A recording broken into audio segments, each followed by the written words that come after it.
تلك الرسل فضلنا بعضهم على بعض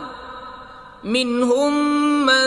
كلم الله ورفع بعضهم درجات وآتينا عيسى ابن مريم البينات وأيدناه بروح القدس ولو شاء الله ما اقتتل الذين من بعدهم من بعد ما جاءتهم البينات ولكن اختلفوا فمنهم من آمن ومنهم من كفر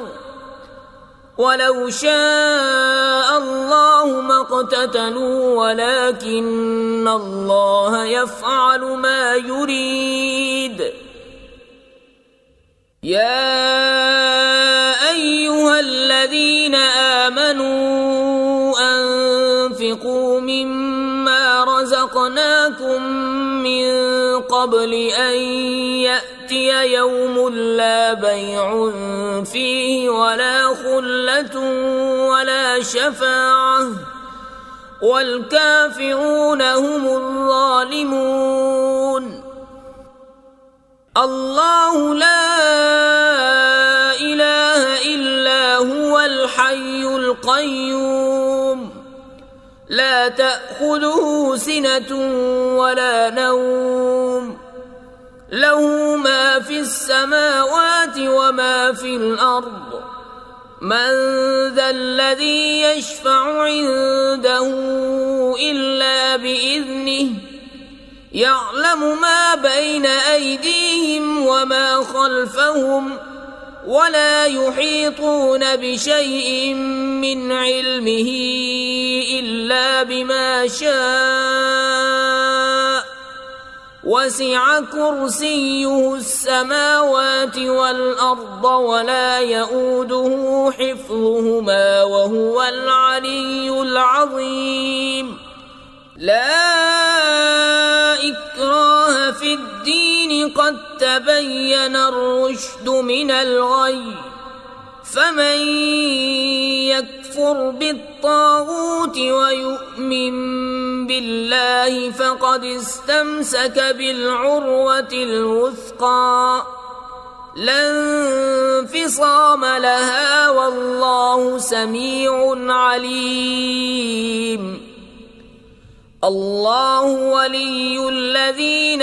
آمنوا يخرجهم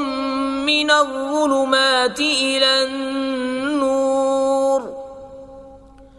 والذين كفروا أولياؤهم الطاغوت يخرجونهم من النور إلى الظلمات أولئك أصحاب النار هم فيها خالدون.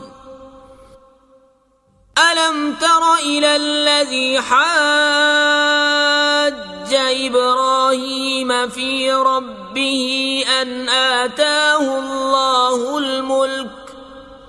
إذ قال إبراهيم ربي الذي يحيي ويميت قال أنا أحيي وأميت قال إبراهيم فإن الله يأتي بالشمس من المشرق فأت بها من المغرب فبهت الذي كفر والله لا يهدي القوم الظالمين. أو كالذي مر على قرية وهي خاوية على عروشها قال أنى يحيي هذه الله بعد موتها فأماته الله 100 عام ثم بعثه قال كم لبثت قال لبثت يوما أو بعض يوم قال بل لبثت 100 عام فانظر إلى طعامك وشرابك لم يتسنه وانظر إلى حمارك ولنجعلك آية للناس وانظر إلى العظام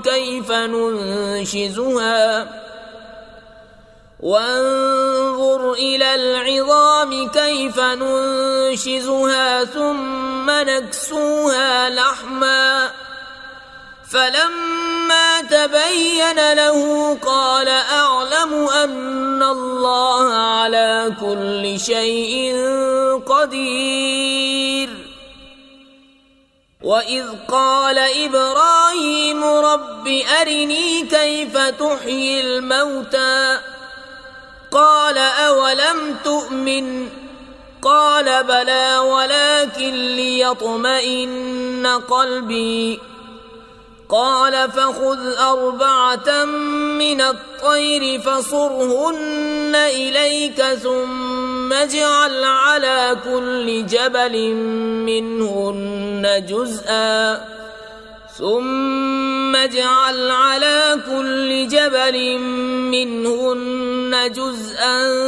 ثم ادعهن يأتينك سعيا واعلم أن الله عزيز حكيم. مثل الذين ينفقون أموالهم في سبيل الله كمثل حبة أنبتت 7 سنابل في كل سنبلة 100 حبة والله يضاعف لمن يشاء والله واسع عليم. الذين ينفقون أموالهم في سبيل الله ثم لا يتبعون ما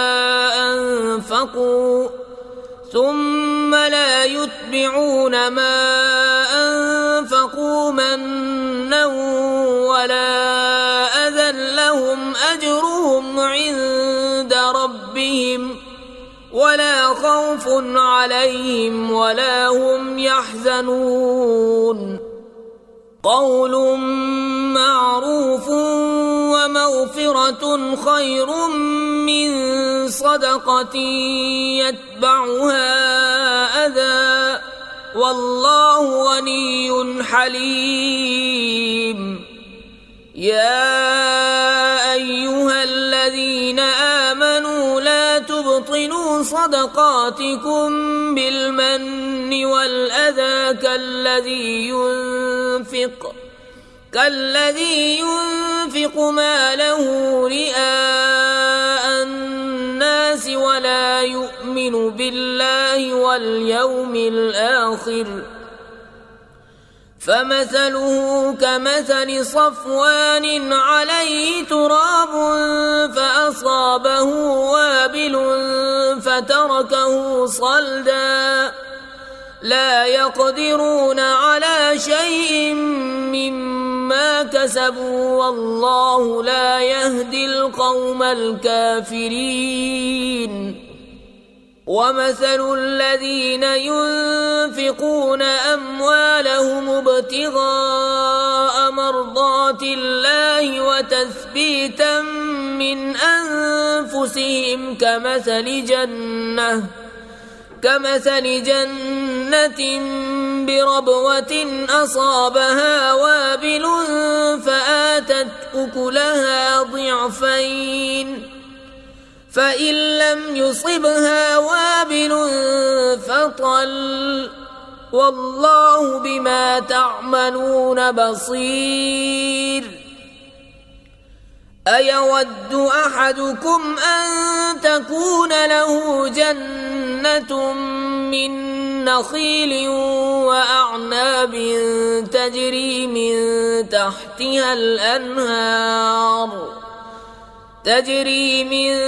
تحتها الأنهار له فيها من كل الثمرات وأصابه الكبر وله ذرية ضعفاء فأصابها إعصار فيه نار فاحترقت كذلك يبين الله لكم الآيات لعلكم تتفكرون يا أيها الذين آمنوا أنفقوا من طيبات ما كسبتم ومما أخرجنا لكم من الأرض ولا تيمموا الخبيث منه تنفقون ولستم بآخذيه إلا أن تغمضوا فيه واعلموا أن الله غني حميد الشيطان يعدكم الفقر ويأمركم بالفحشاء والله يعدكم مغفرة منه وفضلا والله واسع عليم يؤتي الحكمة من يشاء ومن يؤت الحكمة فقد أوتي خيرا كثيرا وما يذكر إلا أولو الألباب وما أنفقتم من نفقة أو نذرتم من نذر فإن الله يعلمه وما للظالمين من أنصار إن تبدوا الصدقات فنعما هي وإن تخفوها وتؤتوها الفقراء فهو خير لكم ويكفر عنكم من سيئاتكم والله بما تعملون خبير ليس عليك هداهم ولكن الله يهدي من يشاء وما تنفقوا من خير فلأنفسكم وما تنفقون إلا ابتغاء وجه الله وما تنفقوا من خير يوفى إليكم وأنتم لا تظلمون للفقراء الذين أحصروا في سبيل الله لا يستطيعون ضربا في الأرض يحسبهم الجاهل أغنياء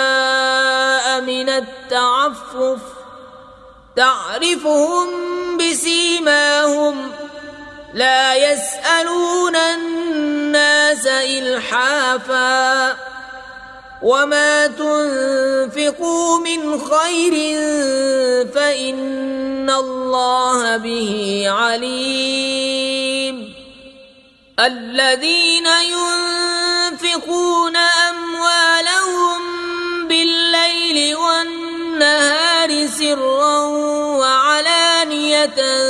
فلهم أجرهم عند ربهم ولا خوف عليهم ولا هم يحزنون الذين يأكلون الربا لا يقومون إلا كما يقوم الذي يتخبطه الشيطان من المس ذلك بأنهم قالوا إنما البيع مثل الربا وأحل الله البيع وحرم الربا فمن جاءه موعظة من ربه فانتهى فله ما سلف وأمره إلى الله ومن عاد فأولئك أصحاب النار هم فيها خالدون يمحق الله الربا ويربي الصدقات والله لا يحب كل كفار أثيم إن الذين آمنوا وعملوا الصالحات وأقاموا الصلاة وآتوا الزكاة لهم أجرهم عند ربهم ولا خوف عليهم ولا هم يحزنون يا أيها الذين آمنوا اتقوا الله وذروا ما بقي من الربا إن كنتم مؤمنين فإن لم تفعلوا فأذنوا بحرب من الله ورسوله وإن تبتم فلكم رؤوس أموالكم لا تظلمون ولا تظلمون وإن كان ذو عسرة فنظرة إلى ميسرة وأن تصدقوا خير لكم إن كنتم تعلمون واتقوا يوما ترجعون فيه إلى الله ثم توفى كل نفس ما كسبت وهم لا يظلمون يا أيها الذين آمنوا إذا تداينتم بدين إلى أجل مسمى فاكتبوه وليكتب بينكم كاتب بالعدل ولا يأب كاتب أن يكتب كما علمه الله فليكتب وليملل الذي عليه الحق وليتق الله ربه ولا يبخس منه شيئا فإن كان الذي عليه الحق سفيها أو ضعيفا أو لا يستطيع أن يمل هو فليملل وليه بالعدل واستشهدوا شهيدين من رجالكم فإن لم يكونا رجلين فرجل وامرأتان ممن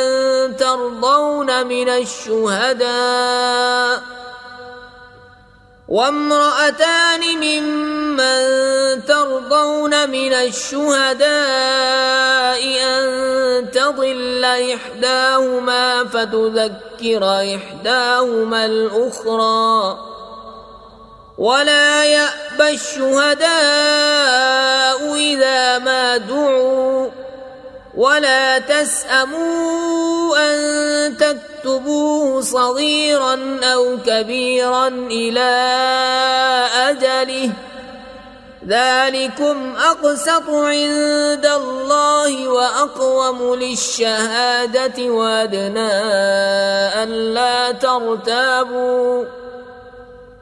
ألا ترتابوا إلا أن تكون تجارة حاضرة تديرونها بينكم فليس عليكم جناح ألا تكتبوها وأشهدوا إذا تبايعتم ولا يضار كاتب ولا شهيد وإن تفعلوا فإنه فسوق بكم واتقوا الله ويعلمكم الله والله بكل شيء عليم وإن كنتم على سفر ولم تجدوا كاتبا فرهان مقبوضة، فإن أمن بعضكم بعضا فليؤد الذي اؤتمن أمانته وليتق الله ربه ولا تكتموا الشهادة، ومن يكتمها فإنه آثم قلبه، والله بما تعملون عليم. لله ما في السماوات وما في الأرض، وإن تبدوا ما في أنفسكم أو تخفوه يحاسبكم به الله، فيغفر لمن يشاء ويعذب من يشاء، والله على كل شيء قدير. آمن الرسول بما أنزل إليه من ربه والمؤمنون كل آمن بالله وملائكته وكتبه ورسله لا نفرق بين أحد من رسله، وقالوا سمعنا وأطعنا غفرانك ربنا وإليك المصير. لا يكلف الله نفسا إلا وسعها، لها ما كسبت وعليها ما اكتسبت، ربنا لا تؤاخذنا إن نسينا أو أخطأنا، ربنا ولا تحمل علينا إصرا كما حملته على الذين من قبلنا، ربنا ولا تحملنا ما لا طاقة لنا به، واعف عنا واغفر لنا وارحمنا أنت مولانا فانصرنا على القوم الكافرين. بسم الله الرحمن الرحيم. ألف لام ميم. الله لا إله إلا هو الحي القيوم، نزل عليك الكتاب بالحق مصدقا لما بين يديه وأنزل التوراة والإنجيل من قبل هدى للناس وأنزل الفرقان، إن الذين كفروا بآيات الله لهم عذاب شديد، والله عزيز ذو انتقام. إن الله لا يخفى عليه شيء في الأرض ولا في السماء، هو الذي يصوركم في الأرحام كيف يشاء، لا إله إلا هو العزيز الحكيم. هو الذي أنزل عليك الكتاب منه آيات محكمات هن أم الكتاب وأخر متشابهات، فأما الذين في قلوبهم زيغ فيتبعون ما تشابه منه ابتغاء الفتنة وابتغاء تأويله، وما يعلم تأويله إلا الله، والراسخون في العلم يقولون آمنا به كل من عند ربنا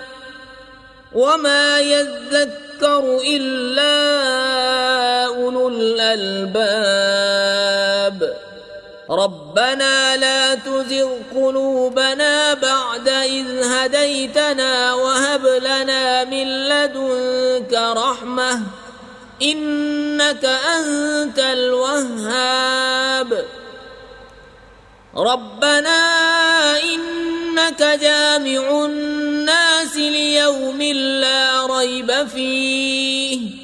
إن الله لا يخلف الميعاد إن الذين كفروا لن تغني عنهم أموالهم ولا أولادهم من الله شيئا وأولئك هم وقود النار كدأب آل فرعون والذين من قبلهم كذبوا بآياتنا فأخذهم الله بذنوبهم والله شديد العقاب قل للذين كفروا ستغلبون وتحشرون إلى جهنم وبئس المهاد قد كان لكم آية في فئتين التقتا فئة تقاتل في سبيل الله وأخرى كافرة يرونهم مثليهم رأي العين والله يؤيد بنصره من يشاء إن في ذلك لعبرة لأولي الأبصار زين للناس حب الشهوات من النساء والبنين والقناطير المقنطرة من الذهب والفضة والخيل المسومة والأنعام والحرث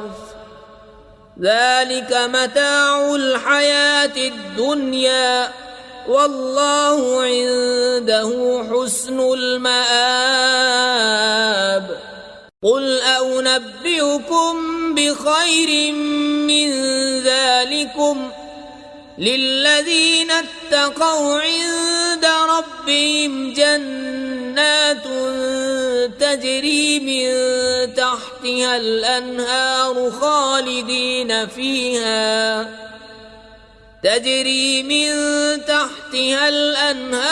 خالدين فيها وأزواج مطهرة ورضوان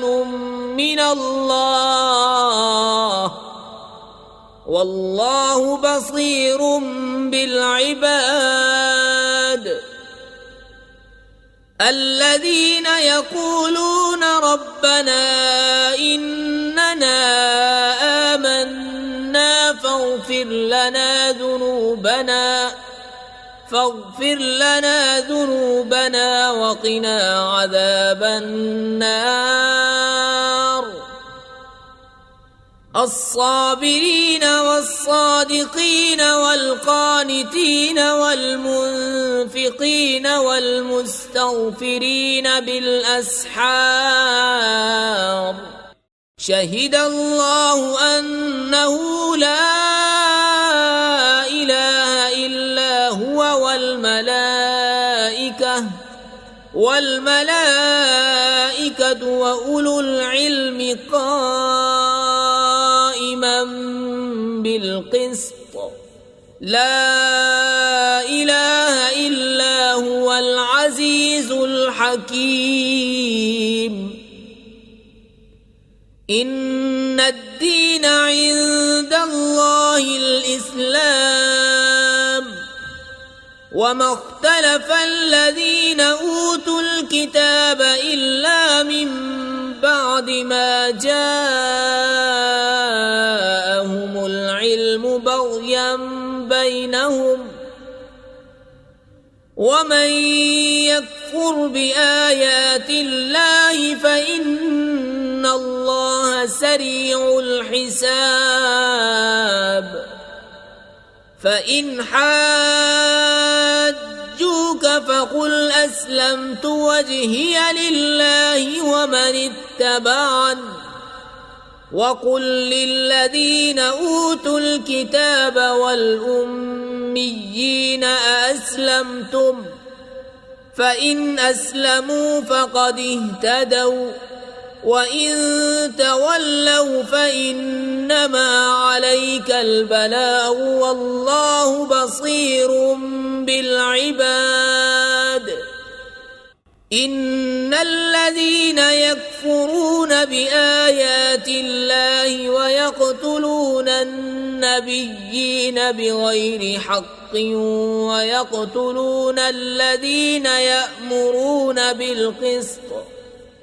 ويقتلون الذين يأمرون بالقسط من الناس فبشرهم بعذاب أليم أولئك الذين حبطت أعمالهم في الدنيا والآخرة وما لهم من ناصرين ألم تر إلى الذين أوتوا نصيبا من الكتاب يدعون إلى كتاب الله ليحكم بينهم ثم يتولى فريق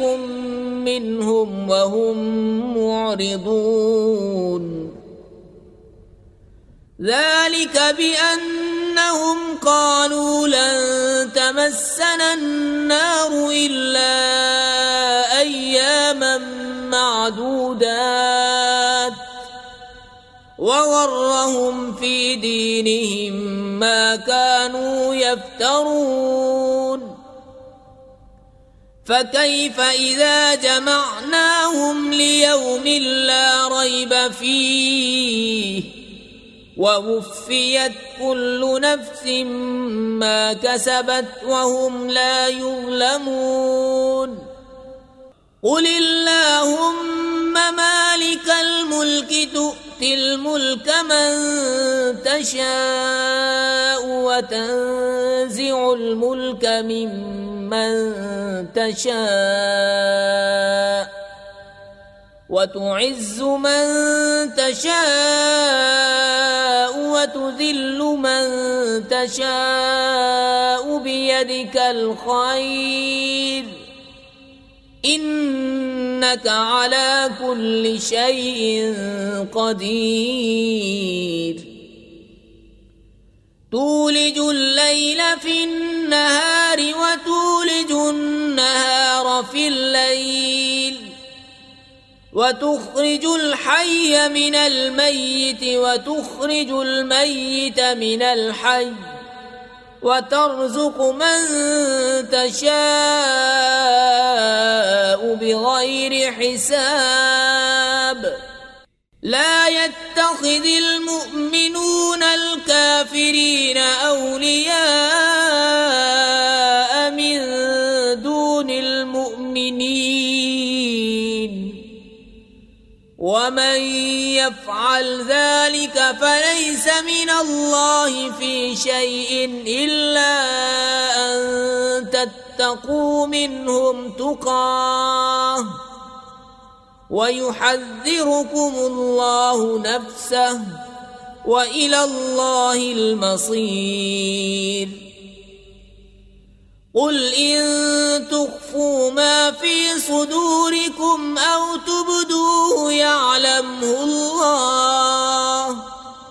ويعلم ما في السماوات وما في الأرض والله على كل شيء قدير يوم تجد كل نفس ما عملت من خير محضرا وما عملت من سوء تود لو أن بينها وبينه أمدا بعيدا ويحذركم الله نفسه والله رؤوف بالعباد. قل إن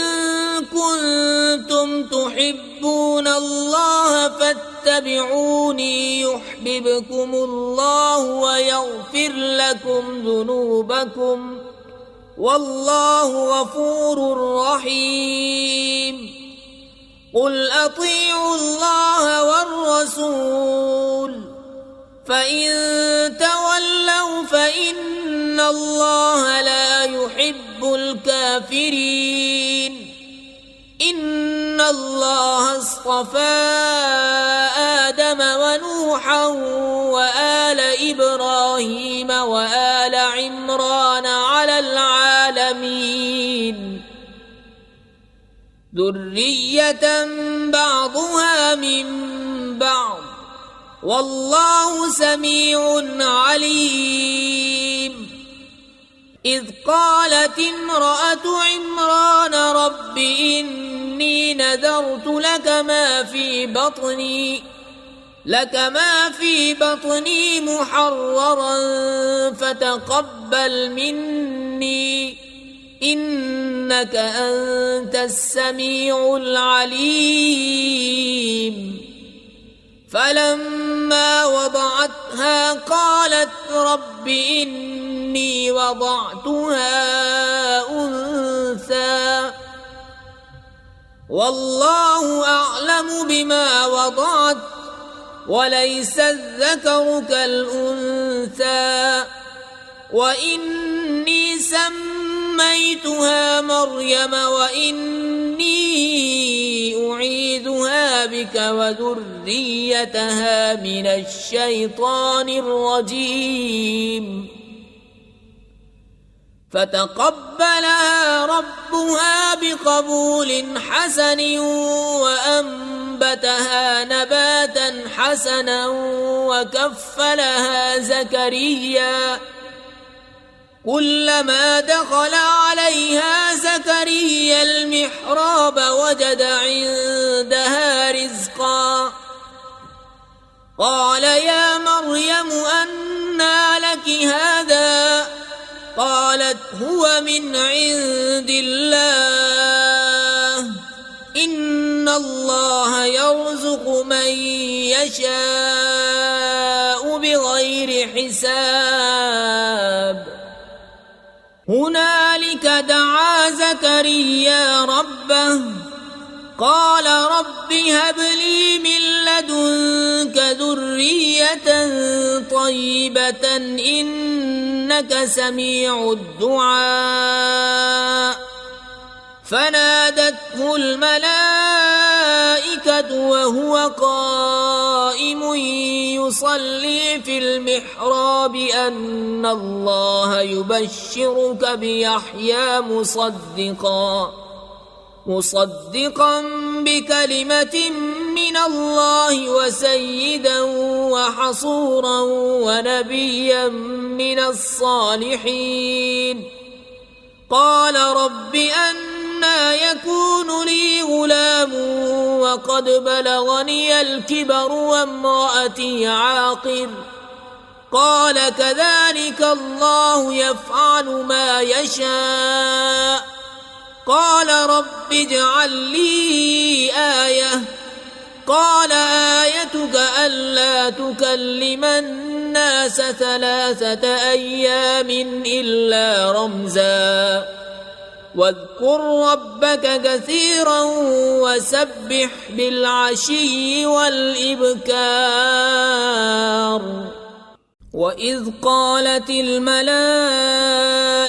يا مريم إن الله اصطفاك وطهرك واصطفاك على نساء العالمين. يا مريم اقنتي لربك واسجدي واركعي مع الراكعين ذلك من أنباء الغيب نوحيه إليك وما كنت لديهم إذ يلقون أقلامهم أيهم يكفل مريم وما كنت لديهم إذ يختصمون إذ قالت الملائكة يا مريم إن الله يبشرك بكلمة منه اسمه المسيح عيسى ابن مريم وجيها في الدنيا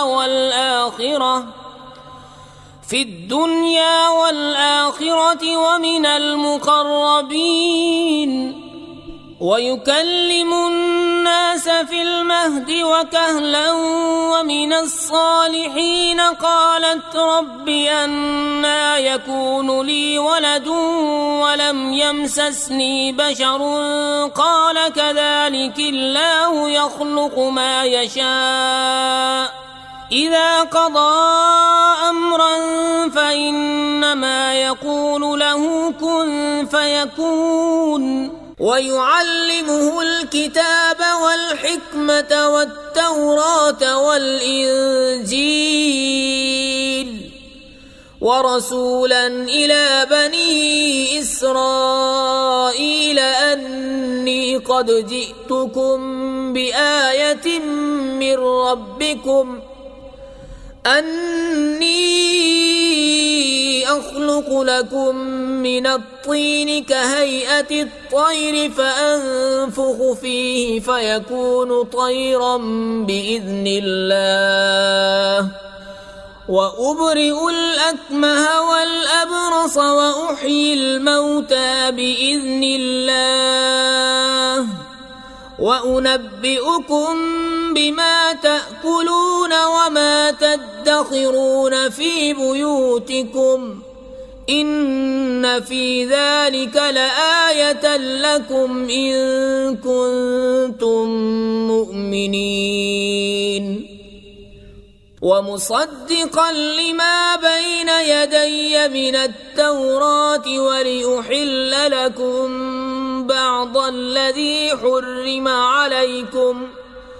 ولأحل لكم بعض الذي حرم عليكم وجئتكم بآية من ربكم فاتقوا الله وأطيعون إن الله ربي وربكم فاعبدوه هذا صراط مستقيم فلما أحس عيسى منهم الكفر قال من أنصاري إلى الله قال الحواريون نحن أنصار الله آمنا بالله واشهد بأننا مسلمون ربنا آمنا بما أنزلت واتبعنا الرسول فاكتبنا مع الشاهدين ومكروا ومكر الله والله خير الماكرين إذ قال الله يا عيسى إني متوفيك ورافعك إلي ومطهرك من الذين كفروا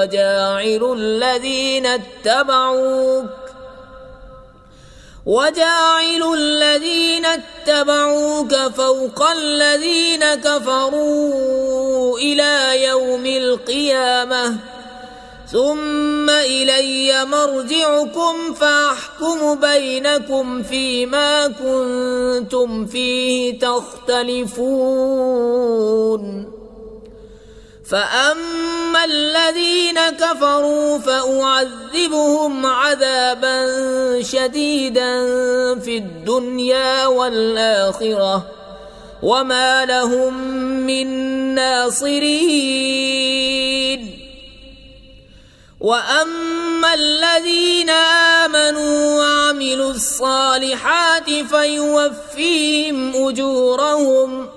والله لا يحب الظالمين. ذلك نتلوه عليك من الآيات والذكر الحكيم. إن مثل عيسى عند الله كمثل آدم خلقه من تراب ثم قال له كن فيكون. الحق من ربك فلا تكن من الممترين. فمن حاجك فيه من بعد ما جاءك من العلم فقل تعالوا ندع أبناءنا وأبناءكم ونساءنا ونساءكم وأنفسنا وأنفسكم ثم نبتهل فنجعل لعنة الله على الكاذبين.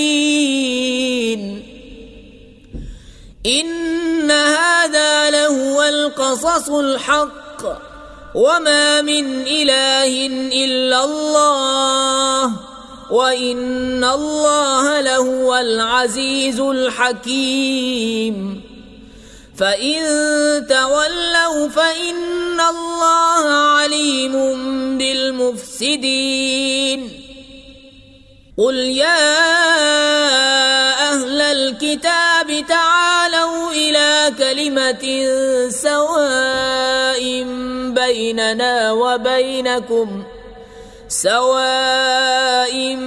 بيننا وبينكم ألا نعبد إلا الله ولا نشرك به شيئا ولا يتخذ بعضنا بعضا أربابا من دون الله. فإن تولوا فقولوا اشهدوا بأننا مسلمون. يا أهل الكتاب لم تحاجون في إبراهيم وما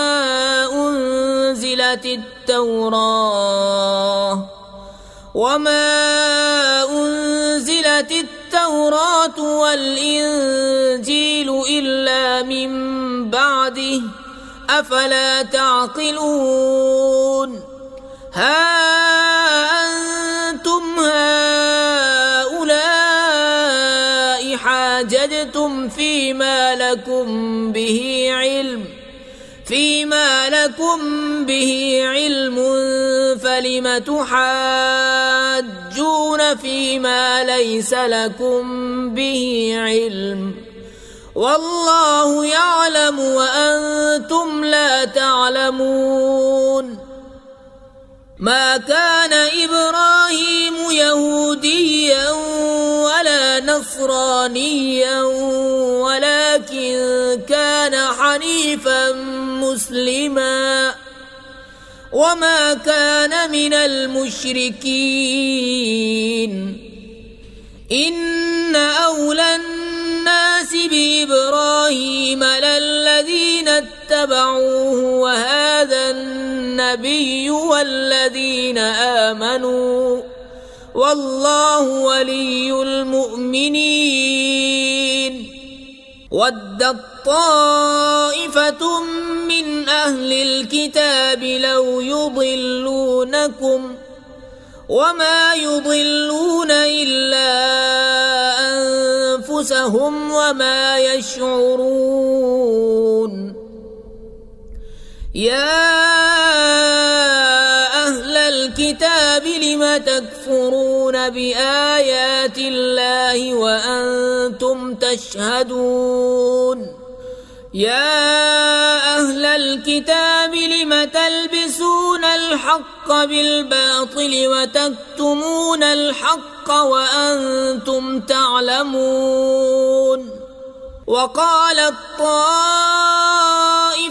من أهل الكتاب آمنوا بالذي أنزل على الذين آمنوا وجه النهار واكفروا آخره لعلهم يرجعون ولا تؤمنوا إلا لمن تبع دينكم قل إن الهدى هدى الله أن يؤتى أحد مثل ما أوتيتم أو يحاجوكم عند ربكم قل إن الفضل بيد الله يؤتيه من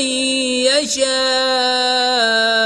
والله واسع عليم يختص برحمته من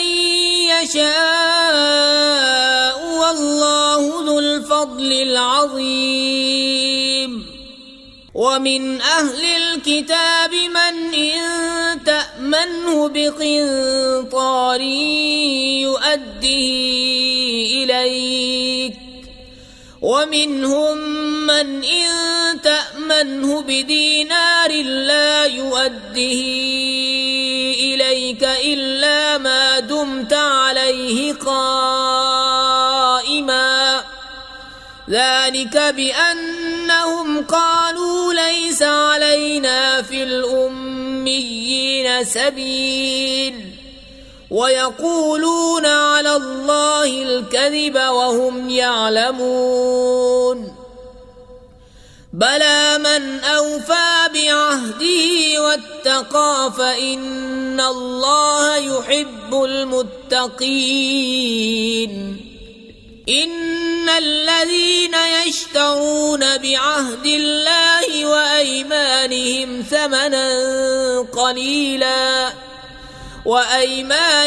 ثمنا قليلا أولئك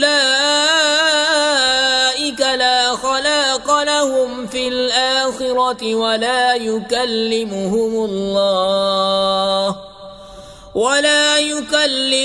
الله ولا ينظر إليهم يوم القيامة ولا يزكيهم ولهم عذاب أليم وإن منهم لفريقا يلمون ألسنتهم بالكتاب لتحسبوه من الكتاب وما هو من الكتاب ويقولون هو من عند الله وما هو من عند الله ويقولون على الله الكذب وهم يعلمون ما كان لبشر أن يؤتيه الله الكتاب والحكم والنبوة ثم يقول للناس كونوا عبادا لي من دون الله ولكن كونوا ربانيين بما كنتم تعلمون الكتاب وبما كنتم تدرسون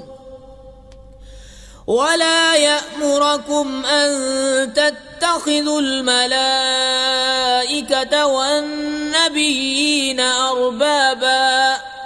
أيأمركم بالكفر بعد إذ أنتم مسلمون وإذ أخذ الله ميثاق النبيين لما آتيتكم من كتاب وحكمة ثم جاءكم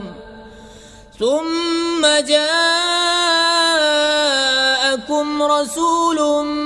مصدق لما معكم لتؤمنن به ولتنصرنه قال أأقررتم وأخذتم على ذلكم إصري قالوا أقررنا قال فاشهدوا وأنا معكم من الشاهدين فمن تولى بعد ذلك فأولئك هم الفاسقون أفغير دين الله يبغون وله أسلم من في السماوات والأرض طوعا وكرها وإليه يرجعون قل آمنا بالله وما أنزل علينا وما أنزل على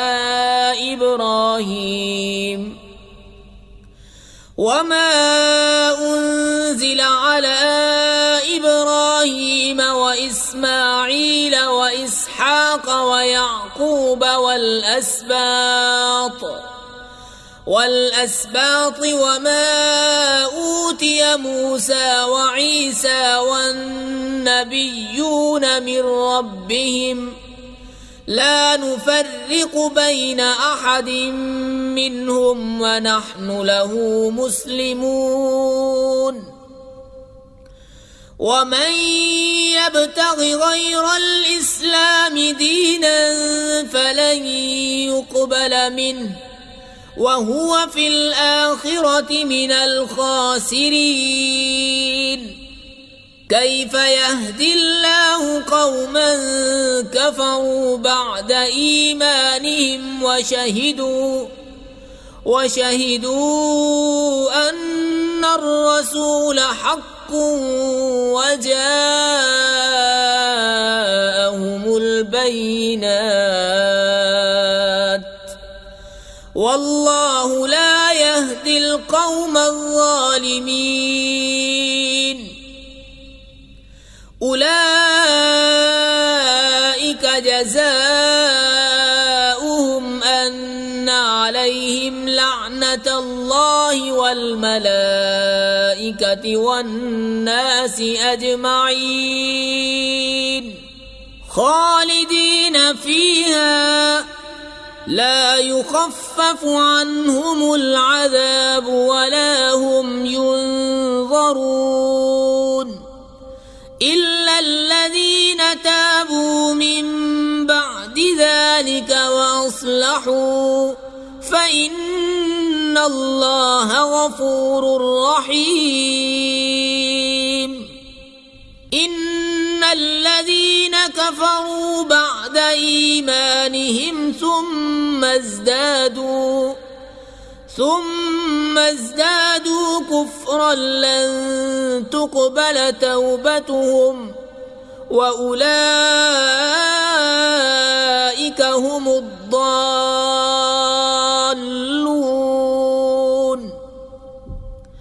إن الذين كفروا وماتوا وهم كفار فلن يقبل من أحدهم ملء الأرض ذهبا ولو افتدى به أولئك لهم عذاب أليم وما لهم من ناصرين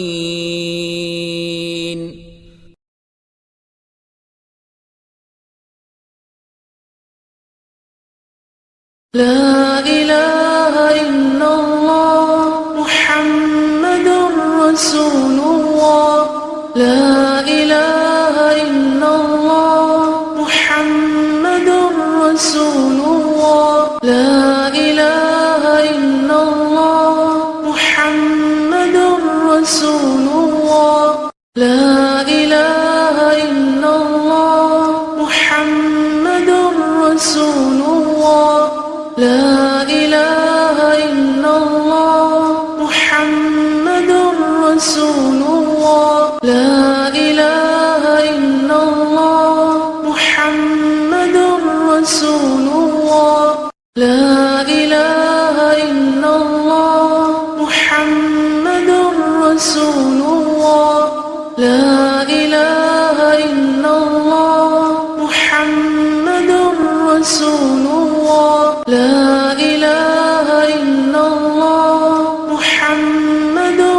رسول